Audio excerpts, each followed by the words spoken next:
Assalamualaikum warahmatullahi wabarakatuh. Halo adik-adik, bagaimana kabar kalian? Semoga selalu dalam keadaan baik dan juga sehat. Sehingga pada kesempatan kali ini kita dapat belajar dengan siap dan semangat. Pada kesempatan kali ini kita akan belajar tema 6, energi dan perubahannya dengan subtema sumber energi. Sebelum memulai pembelajaran, mari kita berdoa terlebih dahulu. Berdoa dimulai. Adik-adik, amati gambar di samping. Lihat dan amatilah bumi yang kita tempati. Semua diciptakan Tuhan untuk kelangsungan hidup manusia. Di bumi ada matahari, air, udara, tumbuhan, dan juga hewan. Semuanya bermanfaat bagi manusia. Benda-benda tersebut dapat menghasilkan energi. Lalu, apa itu energi? Bagaimana energi diperoleh? Bagaimana cara manusia memanfaatkan energi? Apakah energi akan cepat habis? Masih banyak lagi pertanyaan lainnya tentang energi. Mari kita pelajari bersama. Nah, di samping ada gambar beberapa siswa sedang melakukan kegiatan olahraga.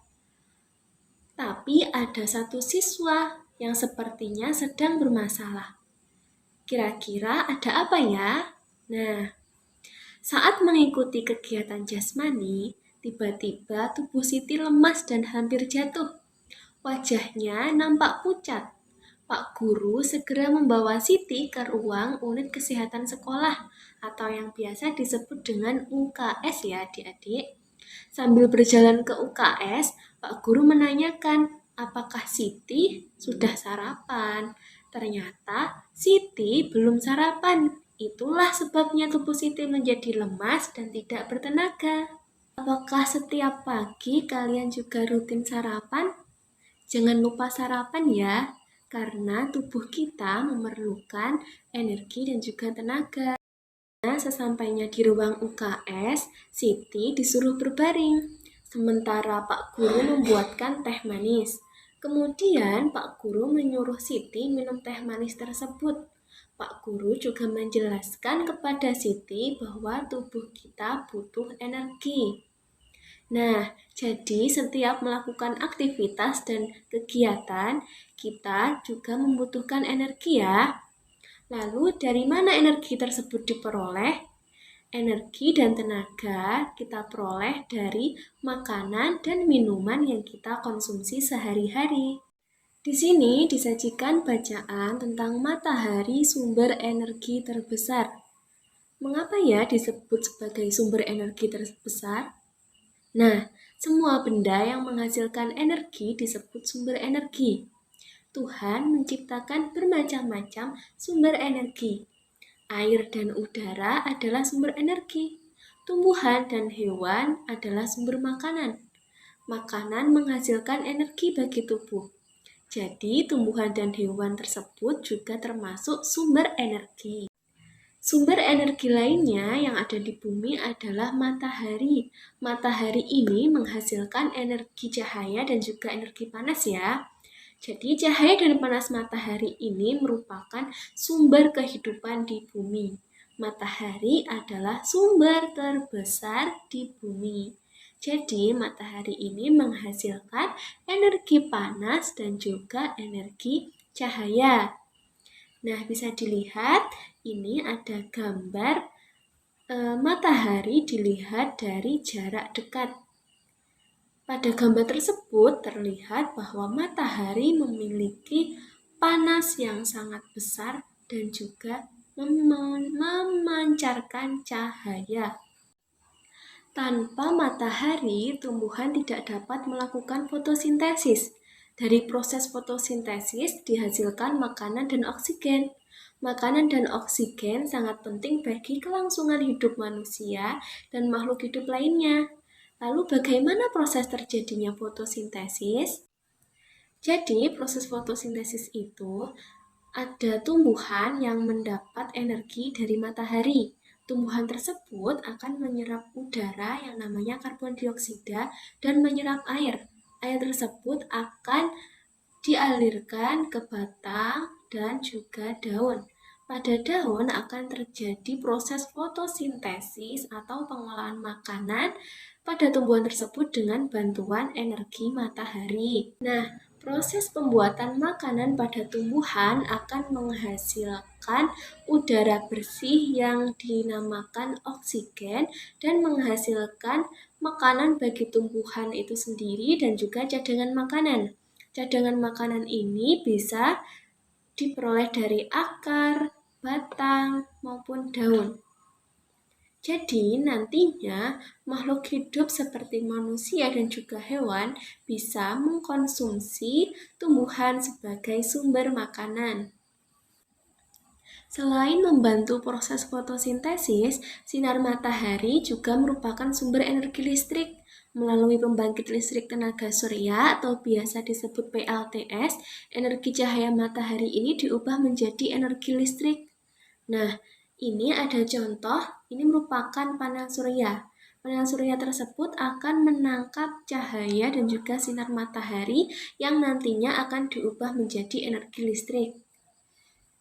Nah, panel surya tersebut dapat memberikan manfaat bagi kebutuhan listrik di rumah-rumah.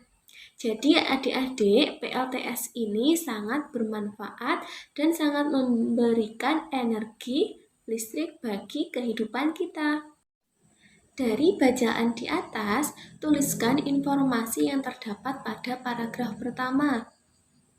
Jadi, informasi pada paragraf pertama adalah semua benda yang menghasilkan energi itu disebut sumber energi. Untuk membuktikan bahwa matahari adalah sumber energi panas, Siti melakukan percobaan adik-adik. Siti menyiapkan segumpal kapas dan sebuah kaca pembesar. Lalu Siti meletakkan kapas di atas sebuah wadah. Siti juga memegang kaca pembesar di atas kapas. Siti mengumpulkan sinar matahari ke kaca pembesar dan mengarahkan kumpulan cahaya itu ke kapas. Beberapa waktu kemudian, kapas tersebut mulai mengeluarkan asap dan terbakar. Nah, pada percobaan di atas, kita dapat mengetahui bahwa cahaya matahari itu tidak langsung membakar kapas, namun butuh waktu lama sampai kapas tersebut dapat terbakar. Nah, seperti kegiatan yang kita lakukan sehari-hari, itu juga membutuhkan waktu ya adik-adik. Saat kita melakukan aktivitas, ada aktivitas yang dilakukan dengan waktu yang lama dan ada aktivitas yang dilakukan dengan waktu yang singkat. Nah, kali ini kita akan memberikan tanda centang pada gambar kegiatan yang memiliki waktu lebih lama dan memberikan tanda silang untuk kegiatan yang lebih singkat. Nah, sekarang perhatikan gambar berikut. Pada gambar nomor 1 ada gambar orang yang sedang memasak dan orang yang sedang memakai baju. Kira-kira mana aktivitas yang menggunakan waktu lebih lama? Ya, gambar orang yang sedang memasak membutuhkan waktu lebih lama daripada orang yang memakai baju. Jadi kita beri tanda centang pada gambar orang yang sedang memasak dan beri tanda silang pada orang yang memakai baju. Untuk gambar yang nomor 2, bisa dilihat ya adik-adik, ada gambar orang yang sedang minum dan orang yang sedang mandi. Manakah waktu yang lebih lama? Waktu yang lebih lama adalah orang yang sedang mandi. Jadi kita beri tanda centang pada gambar tersebut dan beri tanda silang pada gambar orang yang sedang minum. Jadi adik-adik sudah bisa membedakan ya, mana kegiatan yang membutuhkan waktu yang lama dan mana kegiatan yang membutuhkan waktu yang lebih singkat. Nah, itu tadi pembelajaran pada tema 6 subtema 1 tentang sumber energi. Semoga dari awal sampai akhir pembelajaran pada kali ini dapat bermanfaat dan mudah dipahami. Terima kasih. Wassalamualaikum warahmatullahi wabarakatuh.